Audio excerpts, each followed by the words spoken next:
যুক্তরাষ্ট্রের president Donald Trump আবারও আলোচনার কেন্দ্রবিন্দুতে। সদ্য প্রেসিডেন্ট হিসেবে শপথ নেয়ার পর তিনি জানিয়েছেন তার প্রথম আন্তর্জাতিক গন্তব্য হতে পারে সৌদি আরব। তবে এই সফরের শর্ত জুড়ে দিয়েছেন ট্রাম্প। সৌদি আরবকে 450 থেকে 500 বিলিয়ন ডলারের মার্কিন পণ্য কেনার প্রতিশ্রুতি দিতে হবে। শনিবার এয়ারফোর্স ওয়ানে সাংবাদিকদের সঙ্গে কথা বলতে গিয়ে ট্রাম্প বলেন 2017 সালে সৌদি আরবে তার প্রথম বিদেশ সফরেও এই ধরনের চুক্তি হয়েছিল। সে সময় সৌদি আরব 450 বিলিয়ন ডলারের পণ্য কেনার প্রতিশ্রুতি দেয়, যদিও এই দাবির সত্যতা নিয়ে পরবর্তীতে প্রশ্ন উঠেছিল।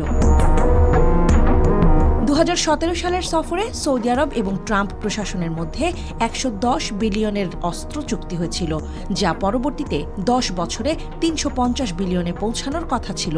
তবে অ্যাসোসিয়েটেড প্রেসের 2018 সালের একটি প্রতিবেদনে জানানো হয় সৌদি আরব মাত্র 14.5 বিলিয়ন মূল্যের অস্ত্রের অর্ডার নিশ্চিত করেছিল। এবারও ট্রাম্প দাবি করেছেন সৌদি আরব যদি আবারও এমন বড় চুক্তি করতে সম্মত হয় তবে তিনি সৌদি আরবে প্রথম সফর করবেন।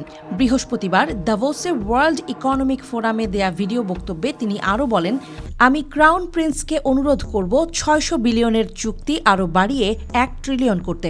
তারা তা করতে রাজি হবে, কারণ আমরা তাদের প্রতি সবসময় ভালো আচরণ করেছি।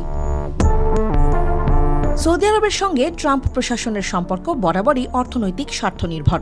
ট্রাম্প এবং সৌদি ক্রাউন প্রিন্স মোহাম্মদ বিন সালমানের মধ্যে ঘনিষ্ঠ সম্পর্কের কথা বারবার আলোচনায় এসেছে।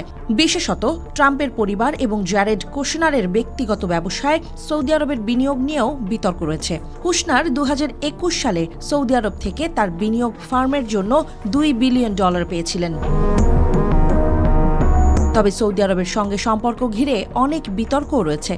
2018 সালে সাংবাদিক জামাল খাশোগি হত্যাকাণ্ডের ঘটনায় সৌদি আরবের ভূমিকা এবং ট্রাম্প প্রশাসনের নীরবতা নিয়ে আন্তর্জাতিক পর্যায়ে তীব্র সমালোচনা হয়। এছাড়া ইয়েমেনে সৌদি নেতৃত্বাধীন যুদ্ধে মার্কিন সমর্থনও ব্যাপক বিতর্কের জন্ম দিয়েছে।